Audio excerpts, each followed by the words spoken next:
గౌరవ ముఖ్యమంత్రి వర్యులు గౌరవనీయులు శ్రీ నారా చంద్రబాబు నాయుడు గారు ఈనాటి కార్యక్రమాన్ని ఉద్దేశించి తమ అమూల్యమైనటువంటి సందేశాన్ని అందించవలసిందిగా మీ అందరి కరతాళ ధ్వనుల మధ్య వారికి సాదర స్వాగతం సుస్వాగతం తెలియజేస్తూ ఆహ్వానిస్తున్నాం.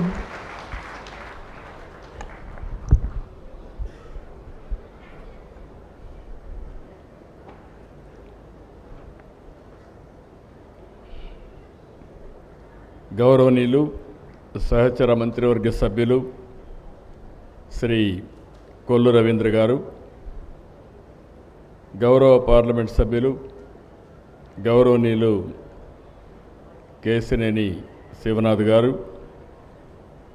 ప్రభుత్వ విప్పైనటువంటి యార్లగడ్డ వెంకట్రావు గారు, గద్దె రామ్మోహన్ రావు గారు, వసంత వెంకటకృష్ణప్రసాద్ గారు, చీఫ్ కమిషనర్ స్టేట్ జిఎస్టీ బాబు గారు, కలెక్టర్ గారు,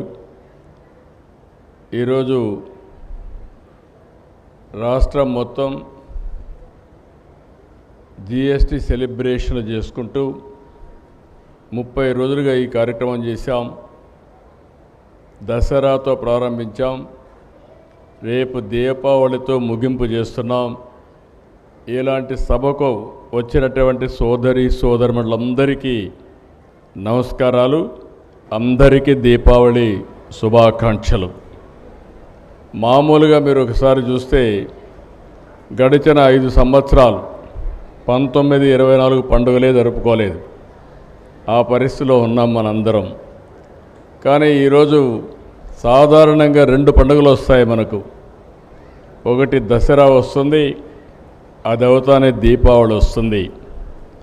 కానీ ఈరోజు మీరు చూస్తే ఈ సమయంలో, ఈ పవిత్రమైన సమయంలో సూపర్ జిఎస్టీ పండుగ నేను ఇప్పుడే చూశాను. ఎక్కడైతే బెసంత్ రోడ్డుకి వెళ్ళాను, చిరు వ్యాపారస్తులతో మాట్లాడాను, అక్కడ వినియోగదారులతో మాట్లాడాను. వాళ్ళ ఆనందం చూస్తే చాలా సంతోషం కలిగింది.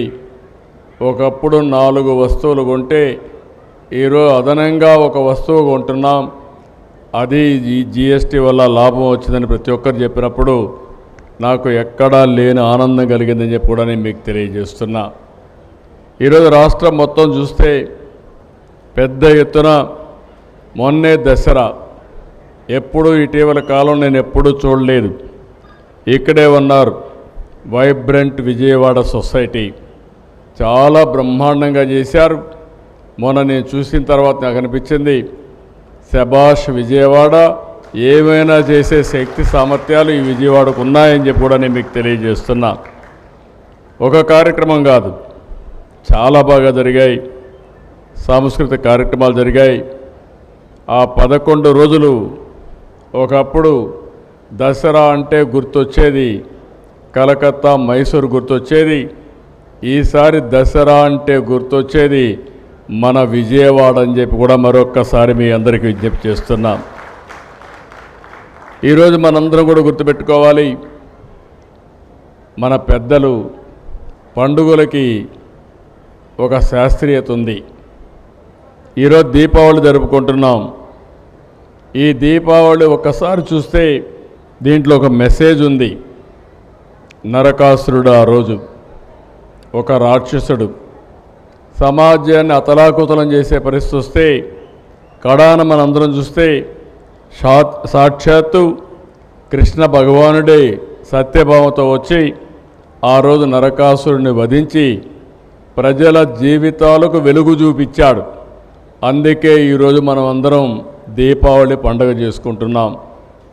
ఇది చూసిన తర్వాత మనం గుర్తుపెట్టుకోవాల్సింది, ఇంత మునుపు కూడా చరిత్రలో కూడా చాలామంది రాక్షసులుంటే ఆ రాక్షసుల్ని ఎవరూ ఓడించలేకపోతే, లేకుంటే వాళ్ళని తుదముట్టించలేకపోతే కడాన భగవంతుడే వచ్చి వాళ్ళని శిక్షించి సమాజాన్ని కాపాడారు.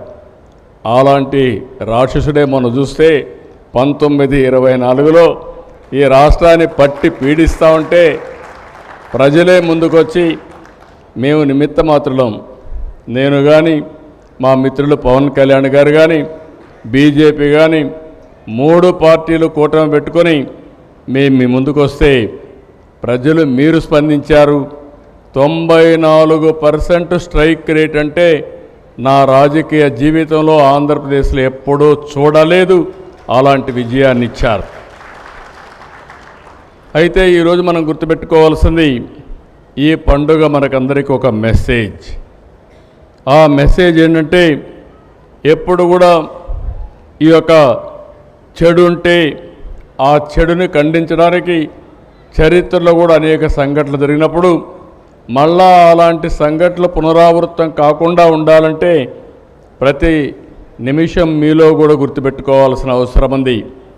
అందుకే ఇలాంటి పండుగలు చేసుకుంటున్నాం. దీనివల్ల ఒక మెసేజ్ ఉంటుందని చెప్పి కూడా నేను మీకు తెలియజేస్తున్నా. నేను అందుకే ఇటీవల అన్ని మీటింగ్లో చెప్తాను, ఎప్పుడు చెప్పేవాడిని కాదు. మళ్ళీ రాష్ట్రంలో వైకుంఠపాళి వద్దు. ఆ వైకుంఠపాళి ఉంటే మాత్రం మన జీవితాలు ఎప్పుడూ బాగుపడవని మరొక్కసారి పండగ పూట అందరికీ విజ్ఞప్తి చేస్తున్నా. అయితే ఈరోజు మీరు ఒకసారి చూసినప్పుడు కేంద్రం రాష్ట్రం డబుల్ ఇంజన్ సర్కార్, 2 ప్రభుత్వాలు. ఈ 2 ప్రభుత్వాల వల్ల ఈరోజు ఎక్కడ చూసినా ఒక పాజిటివ్ వైబ్రేషన్ వచ్చే పరిస్థితి వచ్చింది. మీరందరూ చేసిన పని ఓటేసి గెలిపించారు. ఆ ఓటు వల్ల ఈరోజు రాష్ట్రంలో 22 మంది ఎంపీలు మనం గెలిచాం. దీనివల్ల మీరు ఒకసారి ఆలోచిస్తే కేంద్రంలో ఈరోజు అన్ని పనులు మనకు అయ్యే పరిస్థితి వచ్చింది. వెంటిలేటర్ పై నుండే ఆర్థిక వ్యవస్థకి ప్రాణం పోసిన ఘనత కేంద్ర ప్రభుత్వం అని చెప్పి కూడా నేను మీకు తెలియజేస్తున్నా. ఈరోజు ఒక భరోసా ఇచ్చాం. ఒక భరోసా ఇవ్వడమే కాకుండా ఈరోజు 1-2 పనులు కాదు, నాకు అనిపిస్తుంది ఈరోజు మీరు చూసినప్పుడు 15 నెలల్లో మళ్ళీ ఆర్థిక వ్యవస్థని గాడిన పెట్టే పరిస్థితికి వచ్చాం. ఆ రోజు మేము సూపర్ 6 చెప్పాం.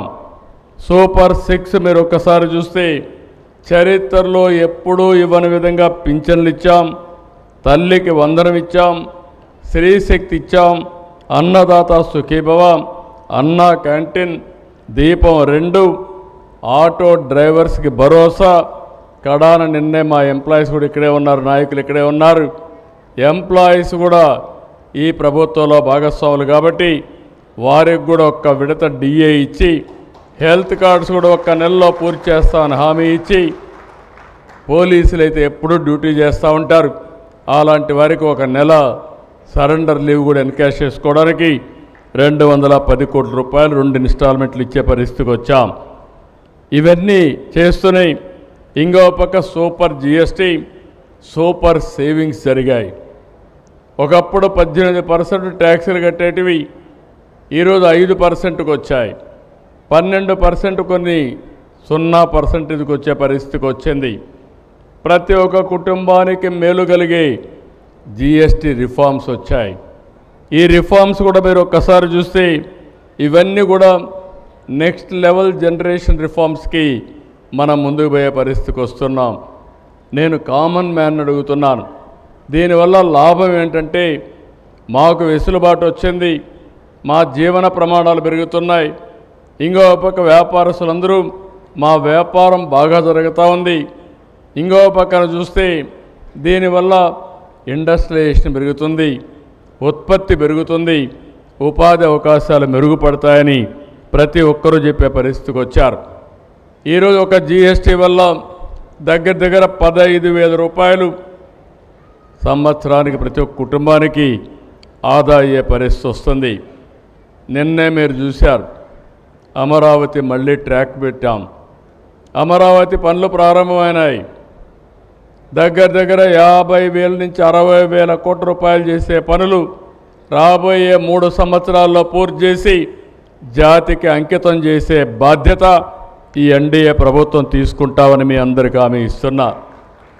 ఇంత మునుపు కూడా మీరు చూసినప్పుడు హైదరాబాద్ని సైబరాబాద్ నగరం కట్టాం. దానివల్ల ఈరోజు దేశంలో అత్యధిక తలసరి ఆదాయం వచ్చే రాష్ట్రం తెలంగాణ రాష్ట్రం. ఇంకో పక్క మెరుగైన జీవన ప్రమాణాలు ఉండే ప్రాంతం, మోస్ట్ లివబుల్ సిటీ హైదరాబాద్గా తయారయ్యే పరిస్థితి వచ్చింది. ఆ రోజు నేను చేసిన పని హైటెక్ సిటీ తీసుకొచ్చి ఐటీని ప్రోత్సహించాం. ఈరోజు మళ్ళీ మీరు చూస్తే క్వాంటమ్ కంప్యూటర్ తీసుకొచ్చి ఈ యొక్క అమరావతిలో క్వాంటమ్ వ్యాలీ పెట్టాం. దీంతో ఈరోజు గూగుల్ అయితే ఏఐ హబ్ కింద చరిత్రలో ఎప్పుడూ రానంత పెట్టుబడి $15 బిలియన్ వచ్చిందంటే అది ఈ ప్రభుత్వం పైన ఉండే నమ్మకం, విశ్వాసం. కొంతమందికి అర్థం కాని వ్యక్తులు ఇష్టానుసారంగా మాట్లాడుతున్నారు. అంటే వాళ్ళకి రాజకీయం తప్ప రాజకీయ మూర్ఖత్వం అంటున్నాను నేను. అలాంటి వ్యక్తులు ఎప్పుడు కూడా బాగుపడరు. వాళ్ళు మాట్లాడుతున్నారు. కానీ ఈరోజు ఒకటే చెప్తున్నాను, ఆ రోజు హైటెక్ సిటీ పెట్టి ఐటీని ప్రమోట్ చేస్తే 25 సంవత్సరాల్లో తెలుగు వారు ఎక్కడికి పోయినా హైయెస్ట్ పర్ క్యాపిటా ఇన్కమ్ సాధించే పరిస్థితికి వచ్చారు. ఈరోజు ఏఐ వల్ల రాబోయే 10 సంవత్సరాల్లో మీరు ఊహించని అభివృద్ధి ఈ రాష్ట్రంలో జరుగుతుంది. దీనివల్ల ఏం జరుగుతుందో మీరే చూడబోతున్నారని చెప్పి కూడా నేను మీకు తెలియజేస్తున్నా. నా ఆలోచన ఒకటే, ప్రతి ఒక్క ఇంట్లో ఒక ఆంట్రప్రెన్యూర్ ఉండాలి. ఈరోజు ఆంధ్రప్రదేశ్ అంటే ఏ అంటే ఆంధ్ర అని మొదటి అక్షరం మందే ఉంటుంది. రేపు రాబోయే రోజుల్లో ఆంధ్రప్రదేశ్ ఏఐగా మారుతుంది, ఆర్టిఫిషియల్ ఇంటెలిజెన్స్గా మారుతుంది. అంటే మన హ్యూమన్ బ్రెయిన్స్ అన్నీ కూడా ఒక ఇంటెలిజెన్స్ బ్రెయిన్స్గా తయారై ప్రపంచంలో అందరికంటే తెలివైన వాళ్ళు ఉండే స్థానం ఏదంటే దానికి చిరునామాగా ఈ ఆంధ్రప్రదేశ్ రాష్ట్రం ఉంటుంది. దానికి హెడ్ క్వార్టర్గా విశాఖపట్నం ఉంటుందని చెప్పి కూడా నేను మీకు తెలియజేస్తున్నా. ఇలాంటి లాభాలు ఒకరిద్దరికి కాదు, ఇండస్ట్రీ, లేకపోతే స్టూడెంట్స్, లేకపోతే ఫ్యామిలీ, ఇవన్నీ కూడా ప్రతి ఒక్కరు కూడా పెను మార్పులు, అగ్రికల్చర్లో మార్పులు వస్తాయి, హెల్త్లో మార్పులు వస్తాయి. ఇంకో పక్క ఒక సెక్టర్ని కాదు, ఆల్రౌండ్ అన్ని సెక్టర్లో పెను మార్పులు వస్తాయని చెప్పి కూడా నేను మీకు తెలియజేస్తున్నాను. ఇంకో పక్క మీరు చూస్తే ఈ సెంటర్ వల్ల ఇక్కడి నుంచి ప్రపంచం మొత్తం గూగుల్ ఎక్కడైతే సర్వీసులు ప్రొవైడ్ చేస్తుందో ఆ దేశాలకు ఇక్కడి నుంచి సేవలు అందించే అవకాశం వస్తుంది. ఇక్కడుండే యువత ఏఐ నేర్చుకుని వీళ్లే కాకుండా ఈ ఏఐ ఉపయోగించుకోవాలనుకునే ప్రతి ఒక్కరూ, ఈ డేటా సెంటర్ ఉపయోగించుకోవాలనుకునే ప్రతి ఒక్కరూ ఇక్కడ సంస్థలు పెట్టే పరిస్థితికి వస్తారు. అలాంటి పెను మార్పులకి నాంది పలుకుతుంది. ఇక్కడి నుంచి సబ్సీ ఏదైతే కేబుల్ ఉందో ఇది సింగపూర్ వరకు తీసుకుపోయి ప్రపంచం మొత్తం అనుసంధానం చేస్తారని చెప్పి కూడా నేను మీకు తెలియజేస్తున్నా. పోలవరం కూడా ఘాటిన పెట్టాం. మీ అందరూ గుర్తుపెట్టుకోవాల్సిన అవసరం ఉంది. 2027 జూన్కి కానీ డిసెంబర్కి కానీ పోలవరాన్ని పూర్తి చేసి జాతికి అంకితం చేసే బాధ్యత కూడా ఈ ప్రభుత్వం తీసుకుంటాం. ఇలాంటి పనులన్నీ చేస్తున్నాయి. ఒక పక్క అభివృద్ధి, ఒక పక్క సంక్షేమం, ఇంకో పక్క సుపరిపాలనతో ఈ ప్రభుత్వం ముందుకు పోయే పరిస్థితి వస్తూ ఉంది. నిన్ననే నేను చూశాను, మాకు వెసులుబాటు లేదు, చాలా సమస్యలు ఉన్నాయి. చూస్తే ఒకటి కాదు, రెండు కాదు, ఎక్కడ చూసినా అప్పులు, ఎక్కడ చూసినా ఆర్థిక వ్యవస్థ మొత్తం చిన్న భిన్నమయ్యే పరిస్థితి. కానీ ఎంప్లాయీస్ కూడా మొన్న ఎన్నికల్లో చాలా బాగా సహకరించారు. ఎన్ని కష్టాలున్నా వారికి కూడా దీపావళి శుభాకాంక్షలు చెప్పాలని, వాళ్ళు కూడా ఆనందంగా ఉండాలనే ఉద్దేశంతో నిన్ననే వాళ్ళకు కూడా ఒక తీపి కబుర్ని వాళ్ళకు అందజేశాం. దాని పర్యవసానం ఒక డిఏ ఇచ్చాం, పోలీసులకు అందరికీ సరెండర్ లీవ్ ఇచ్చాం, ఆర్టీసీ ఉద్యోగులకు పదోన్నతులు ఇచ్చాం. ఇంకొక పక్కన గవర్నమెంట్లో పనిచేసే చిన్న చిన్న ఉద్యోగాలు ప్యూననో, అటెండరనో, వాచ్మెననో ఇలాంటి పేర్లు పెడుతున్నారు. అవన్నీ మార్చి గౌరవప్రదంగా సమాజంలో గౌరవం పెరిగే విధంగా ఆ డిసిగ్నేషన్స్ అన్నీ మార్పు చేస్తామని చెప్పి కూడా నేను మీ అందరికీ హామీ ఇస్తున్నా. ప్రజలు, ప్రభుత్వం, ఉద్యోగులు అందరూ కలిస్తేనే ఈ రాష్ట్రం భవిష్యత్తు ఉంటుంది. నేను ఎన్నో సందర్భాల్లో చెప్పాను, నా ఆలోచన ఒకటే, హెల్తీ వెల్తీ హ్యాపీ సొసైటీ. ప్రతి ఒక్కరికి ఆదాయం రావాలి. ప్రభుత్వం సంక్షేమ కార్యక్రమాలు ఇస్తున్నాం, సూపర్ 6 ఇస్తున్నాం. కేంద్రం రిఫార్మ్స్ తీసుకొస్తూ ఉంది, వాళ్ళు కూడా సంక్షేమ కార్యక్రమాలు ఇస్తున్నారు. ఈ రెండు కలుపుకుంటే ఇంకొక స్టెప్ ముందుకు పోవాలని ఈరోజు జిఎస్టీ రిఫార్మ్స్ తీసుకొచ్చారు. ఇలాంటి రిఫార్మ్స్ ఇంకా చాలా అవసరం ఉంది, ఇవన్నీ కూడా తీసుకొస్తాం. ఇది కాకుండా P4 కూడా తీసుకొచ్చాం. ఇప్పుడే చిన్ని గారు చెప్పారు, ఎంపీ గారు చెప్పారు, ఆయన అభినందిస్తున్నా. విజయవాడలో ఉండేవాళ్ళు ప్రపంచం మొత్తం బ్రహ్మాండంగా రాణిస్తున్నారు. మీతో పుట్టిన వాళ్ళు మీ ఊర్లో ఇంకా పేదరికంలో ఉన్నారు. అలాంటి వారందరికీ అండగా నిలబడే బాధ్యత P4ని ఒక బాధ్యతగా స్వీకరించే బాధ్యత మీరందరూ తీసుకోవాల్సిందిగా మిమ్మల్ని అందరినీ కోరుతున్నా.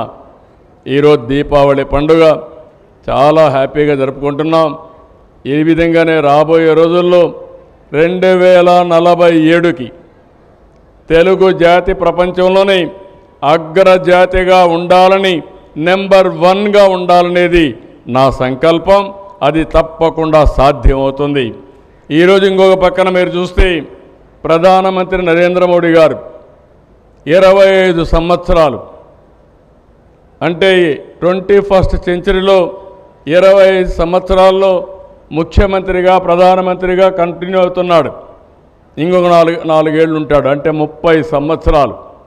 30 సంవత్సరాల సుదీర్ఘ పాలనలో 11వ స్థానంలో ఉండే ఈ దేశాన్ని 3వ స్థానానికి తీసుకొస్తున్నారు.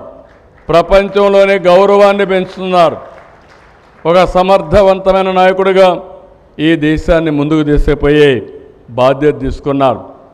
నాకు ఏమాత్రం అనుమానం లేదు, 2047కి ప్రపంచంలోనే నెంబర్ 1 ఆర్థిక వ్యవస్థగా భారతదేశం ఉంటుందని మీ అందరికీ విజ్ఞప్తి చేస్తున్నా.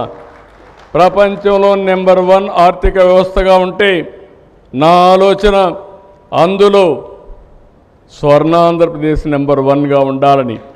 స్వర్ణాంధ్రప్రదేశ్ నెంబర్ 1గా ఉంటే మీరు మీ కుటుంబం ఎక్కడుంటారో దీపావళిలో మీరు కూడా ఆలోచించుకోండి.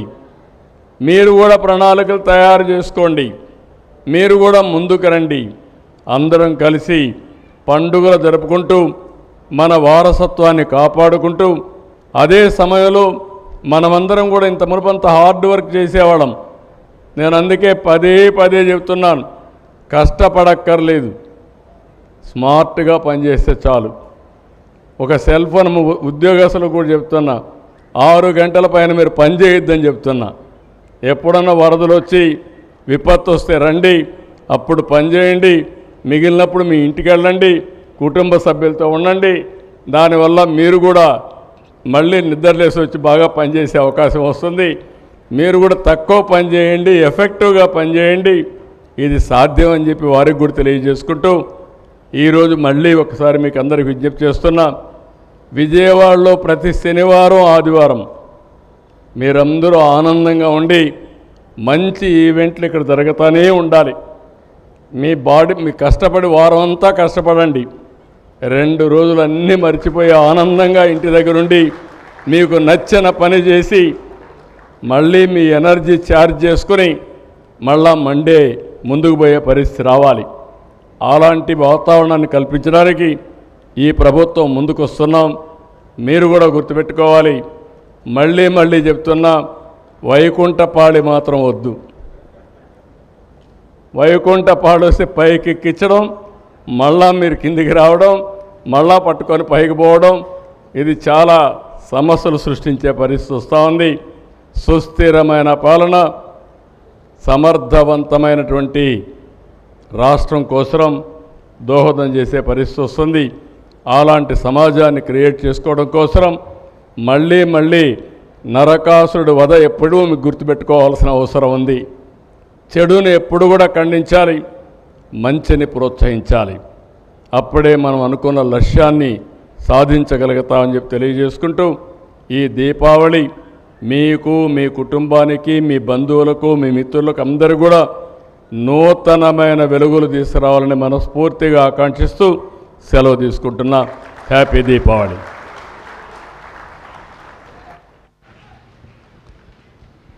ఈనాటి కార్యక్రమానికి ముఖ్య అతిథిగా విచ్చేసి మన అందరికీ కూడా దీపావళి శుభాకాంక్షలు తెలియజేసి తమ అమూల్యమైనటువంటి సందేశాన్ని అందించినటువంటి ఆంధ్రప్రదేశ్ రాష్ట్ర గౌరవ ముఖ్యమంత్రి వర్యులు గౌరవనీయులు శ్రీ నారా చంద్రబాబు నాయుడు గారికి ఈ సందర్భంగా మరొకసారి మీ అందరి కరతాళ ధ్వనుల మధ్య ప్రత్యేకమైనటువంటి ధన్యవాదములు తెలియజేస్తున్నాం. సార్, యావత్ ఆంధ్రావళి తరపు నుంచి మీకు మీ కుటుంబ సభ్యులందరికీ కూడా దీపావళి శుభాకాంక్షలు తెలియజేస్తున్నాం sir. Thank you very much. ఇప్పుడు గౌరవ ముఖ్యమంత్రి వర్యులు గారి చేతుల మీదుగా కొన్ని అవార్డ్స్ను అందించవలసిందిగా వారిని సాదరంగా కోరుతున్నాం. Amaravati shopping festival 2025 super GST super సేవింగ్స్లో భాగంగా 13వ తేదీ నుంచి ఈ రోజుటి వరకు కూడా ఇక్కడ స్టాల్స్ని ఏర్పాటు చేయడం జరిగింది. వివిధ కేటగిరీస్లో అవార్డును ఇప్పుడు అనౌన్స్ చేయడం జరుగుతుంది. దయచేసి గమనించి అవార్డీస్ని వేదిక మీదకి రావాల్సిందిగా కోరుతున్నాం. ముందుగా బెస్ట్